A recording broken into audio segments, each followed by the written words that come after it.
everybody. Incredibly, close, hard-fought game. We're moving forward. A lot of things we can improve on. A lot of things we did well, and look forward to the challenge this week on a short week, heading out to LA to play a really good team. And we got to have a good week of preparation. Good, really 48 hours or so of preparation before we head out of here. How do you've done this before with the, load versus overload when you only have 2 days? What's the art and the science of that? Yeah, I think you got to look at kind of the totality of your inventory, either maybe plays that you haven't called that the guys have practiced full speed before, maybe subtle nuances to plays we've had success with that don't require an overhaul of teaching for 11 guys on the field. Maybe it's one guy or two guys here and there. And then you just got to, really trust in a tight plan that has answers for the guys. And, then it's, a collective organizational effort, spearheaded by Tyler and his group of getting these guys feeling good and turned over. And that process has started already. And go try to win a game. Kevin, how are things looking for TJ and Dalton this week in terms of whether they could come back from IR? Yeah, it's early. We'll make that determination, kind of as these next couple days. We obviously, as we put together game plans, want to have a good feel for that, but, very much a possibility. What's your outlook for Cashman? Yeah, he's progressing, coming along from that toe in a way where I think don't know if he'll be available or not yet, as far as the estimations on his workload via the fact that we're taking the tempo down on practices and the workload as we prep for Thursday. And if we can have him, great. If not, I do feel very positive about the Colts game for sure. But he's not. I'm not in a place yet to rule him out quite yet. Coach, how much you beat yourself up for yesterday's loss? It feels like around town here, people are kind of thinking it was a well-played game, a tough game, but something that you could look for good things out of. Yeah, I'm not really in the business of the moral victories and things like that. It was a divisional home game. We did a lot of things to win the game. We did a lot of things that contributed to not winning the game. And my job is just continuing to press forward and trying to elevate kind of our standards and really I think in the eyes of a lot of folks maybe looking at the first 6 games maybe we're in a different spot than people thought we would be in, but that has really never meant anything to me or our team. It all came down to just 4 quarters, an opportunity yesterday, pretty even, tight-fought game. Just looking at the how the box score ended up turning out and all those things. But a game like that and games that I do believe are out in front of this football team, it's not about that. It's about, that one play in the second quarter that could make the difference. That one clean execution where we don't have, a self-inflicted penalty or a mistake that sets us behind the chains. It's just simple execution and guys doing their job offensively and then defensively.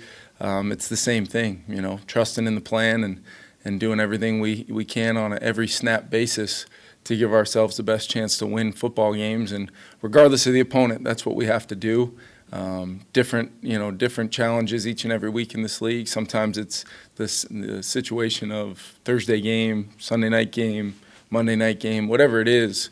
We just have to, prepare accordingly based upon playing good football and getting our team ready to go. And it starts with me making sure we do that. And I feel incredibly confident in our football team, but we got to go to work and we got to, with the success we've had, raise the bar and continuously raise the bar and try to do that every single week, regardless of how many days of prep you get or short week, long week. None of that stuff really matters. And what's the challenge of playing a Sean McVay team? Yeah, they're going to be, even on a short week, they're going to be incredibly well coached in all 3 phases. I think they're, doing a lot of really good things on defense with some really good young players.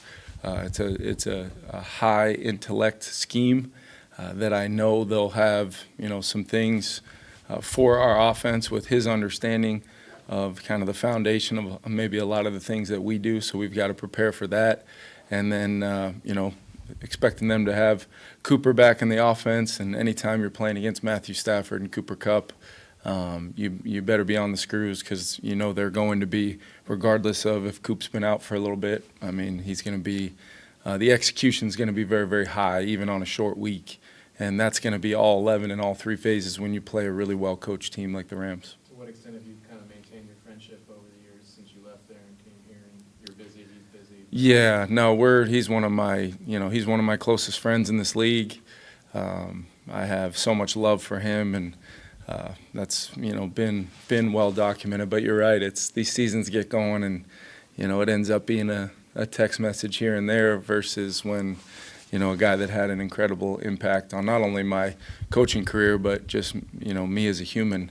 I have so much respect for him, how he runs that organization, his leadership, his football intellect.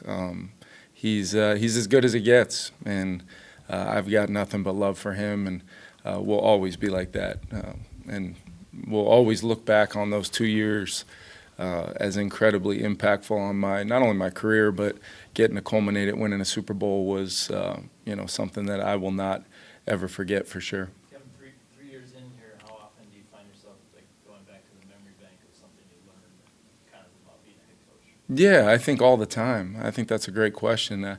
All the time, and that's one of the things that probably made me feel so prepared for this job was his willingness to allow me to be a part of things that maybe at other places, offensive coordinators aren't a part of. I got to see a lot, learn a lot, ask a lot of questions, probably one too many for his liking. But yeah, I do. And I think the process of that organization, the culture, the people, the player ownership-led kind of driving force behind that, bar being raised during my time there to eventually win in the last game we got to play together, at SoFi in the Super Bowl, was a culmination of a lot of things that I always look back on.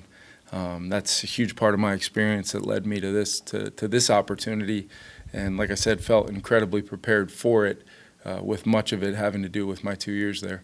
Kevin, with that said, how much of it is going to be like a chess match? Like, I know he's going to do something, I'm going to do this, but I know that he knows that, and I'm going to do this? Yeah, to a certain extent, for sure. But at the same time, especially on a short week, you can't get too carried away with that because it's still going to be 11 players in Vikings uniforms playing against 11 LA Rams in their uniforms. And thank goodness for the viewing pleasure at home. It's not going to be Sean and I going one-on-one, even though I think he's probably quicker, a little bit more sudden change. But I've definitely got the length and sneaky athleticism maybe. But yeah, it's something you can't get too carried away with for sure. Kevin, you mentioned Matthew and Cooper and just their synergy. What do you feel like has allowed them to have as successful of a connection as they've had? Well, they put a lot of time in. I can remember walking in that building very early in the morning, and both their cars being there, and they're watching third down tape or red zone tape, and just kind of pseudo. It was beyond the game plan of, hey, much like I envisioned maybe that Mahomes and Kelsey relationship of this is what it looked like on paper, but this is kind of the spin maybe we're going to put on it or the adjustment we'll make if we get this look or that look, and just watched it come to life so many times to, not envision those meetings are taking place during a short week and ready for Flo and his scheme. It can be a challenge to play against those guys, and I'm sure they'll be ready to go. And being well coached is one thing, but I think their players definitely, led by Matthew, Cooper, Rob Havenstein, they've got some guys that have been through a lot of plays together, and they'll be ready to go. Kevin, was there a common theme with any of the pre-snap, the formation penalties yesterday, whether it's guys just not checking with the ref or not getting lined up in the right spot? Yeah, I think there was some, just flat out, things that can't happen. Either a receiver covering up on the ball, tight end in a very simple formation, or, just as it went, it just seemed to be I don't know if our guys were pressing or, we wanted to win that game for sure. I mean, you could feel it in the lead into it. There was no hiding from the fact that we knew it was a divisional opponent at home, really good football team. But I felt like our guys were prepared, but there was some things just execution-wise of just the simple things before the ball ever gets snapped. I thought our post-snap execution was really good. There were some holding calls in there and some things that, took some big gains off the board and kind of set us back behind the chains, especially, some of those second quarter drives when they, were able to score on 4 possessions in a row. I didn't particularly think we did enough as an offense to make sure we helped combat that kind of momentum swing that took place there. We got it back in the third quarter, which was a good response, but against a team like that, like I said, I mean, it could be a drive starting play in the second quarter that might be the one you think back to in the fourth and say, what if we could have got that play off or been 2nd and 5 instead of 1st and 20, backed up on our own 10. Like you just saw enough of that stuff that we got to get it fixed. Starts with me. I got to challenge everybody, coaches, players, to make sure as we raise that bar, we need to start seeing, the every snap, and it at times can feel like it's, a little bit of a momentum thing going against us. But when you really peel back the layers, it's one guy, and it might be a guy that had a pretty clean sheet for most of the day, and that's his one play. And then we just kind of take turns in a small sequence that, is just not good enough, in my opinion. And I've got all the confidence in the world that we'll get there, but that's what we got to work towards, on a short week, to make sure there are no excuses of, oh, shucks, we didn't have enough time to prepare. We get the same amount of time as they do, and we got to capitalize on it and be ready to go. Tim, when you talk about cleaning up those self-inflicted, like, how much do you impart on them and keep them on the field when the game is going? Yeah, I think it's just continuing to provide as much clarity as we can from a standpoint of the plan itself, and then how are we practicing it? How are we kind of absorbing the game plan as it goes, and then you're stacking more and more on as you get into the situational kind of weighty downs throughout the week. I think that a lot of it too is, guys working through things throughout the week, maybe don't get the same amount of reps they would if we were just totally healthy, but as I'll tell our team, newsflash, every team in the NFL are dealing with those things. So there is no excuses there, and I always look at how I could prepare the team better, how am I handling game day better, and there are some things that are some real head scratchers that, we could call that play 10 more times and we're going to line up right. What caused it? What was the communication from me to Sam, from Sam to that huddle, and then ultimately what did it look like when we broke that huddle, and then going back through every layer of that and figuring out how those things happen. That's the process that'll take place, and then how do we put it together to make sure we're limiting the amount of times that happens, and hopefully by limiting, we're eliminating that stuff, because I think it'll go a long way when you think back to really the times this year with the way Sam's playing and the way Aaron Jones has impacted our team, the type of skill sets we have at the receiver position, and our guys up front. When we get all 11 guys doing their job, it's been very rare for us not to have success. Dallas Turner only 4 snaps yesterday. What was behind that, and I guess what can you do to earn more snaps moving forward? Yeah, he's working through it. I mean, he's a young player in a defense where the roles and responsibilities sometimes in game can adjust based upon what we're seeing. I think we've got a really deep outside linebacker room with Gink and Grenard, Pat Jones, and then Hottie's got his role.